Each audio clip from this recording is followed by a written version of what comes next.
Just picture the experience of being locked down for 15 years on this cool island, like only 1 kilometers of pure solitude.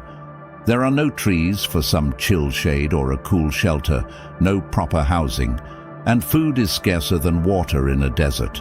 And it gets even more intense because the island is just 7.5 meters above sea level, chilling near an ocean prone to wild typhoons and imposing waves that often wreak havoc in the region. Imagine the vibe. That's the sad reality this group of Malagasy slaves faced. In my video, I'm going to tell you their whole story. Tromoli is a small island located in the Indian Ocean, approximately 500 kilometers north of the coast of Madagascar. It has a relatively small area, allowing one to walk across it in 15 minutes, and is primarily composed of a sandy plain surrounded by coral reefs. The climate in the region is tropical, characterized by high temperatures and the seasonal influence of tropical cyclones. On the night of July 31st, 1761, Captain Jean de Lafargue received the mission to sail from Île-de-France, now Mauritius, to Madagascar to transport a valuable cargo of beef and rice. Although the expected return was brief, the cunning captain had secret plans to extend the journey to Rodriguez Island, where he intended to leave an unplanned cargo of slaves for additional profits. Approximately 160 Malagasy men, women and children, natives of Madagascar, were confined below deck, destined to be sold in Rodriguez Island.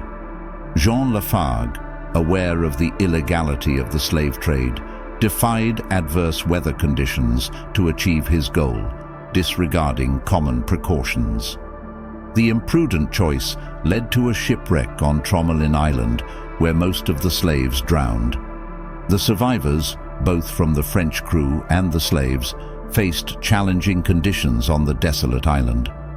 They joined forces to dig wells, secure sources of drinking water, and build rudimentary shelters.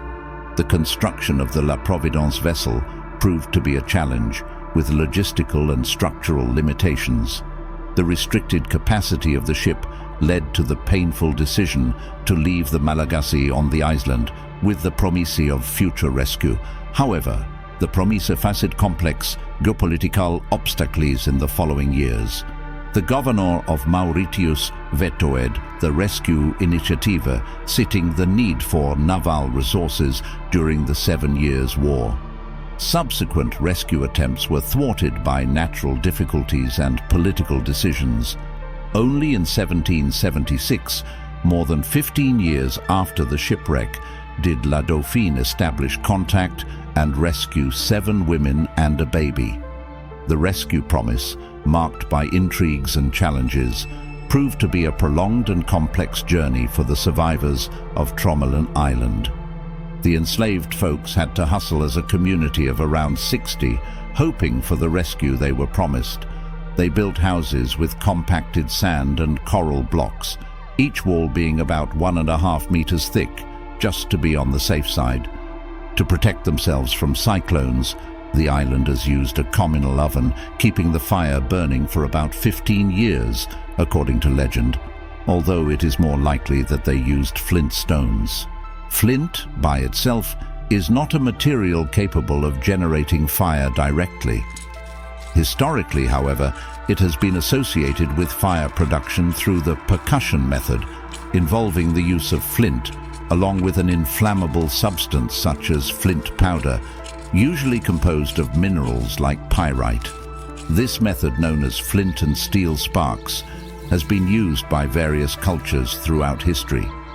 The small society formed by the Malagasy primarily subsisted on a diet of fish, shells, birds, and eggs. Despite several attempts to build a raft, the absence of sails made it unlikely to reach Madagascar or Bourbon. It is highly probable that the majority of the 60 to 80 slaves perished in the early years after abandonment.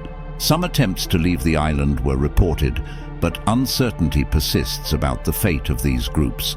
The perseverance of approximately 15 survivors endured for a decade or more, In the months leading up to the rescue, some survivors embarked on an improvised raft propelled by a sail made of inter-twinned feathers.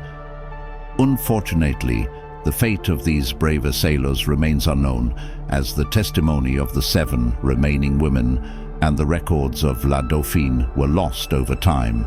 In 2006, traces of the shipwreck were discovered, including robust components of vessels from that era. A map made by the pilot indicated the location of the crew, slaves, furnace, and oven. Using the map as a guide, archaeologists found bricks used in the oven's construction and nails indicating that ship planks were burned. Archaeology revealed 6 copper plates and bowls, repaired up to 8 times over 15 years.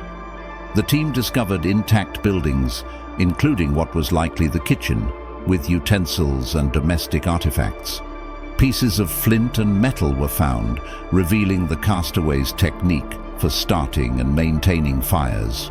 Small personal items such as copper jewelry, a ring, bracelets, and an 18th century Portuguese coin were unearthed. The arrangement of structures revealed an intriguing architectural choice, similar to funerary cists from Madagascar, indicating a conscious adaptation to space limitations and the need for protection against extreme weather events. Tromelin Island, the stage for an extraordinary story of abandonment, survival, and resilience, became a subject of territorial disputes between France and Mauritius due to ambiguities in 19th century treaties. Currently, it is a French possession used mainly for scientific and logistical purposes.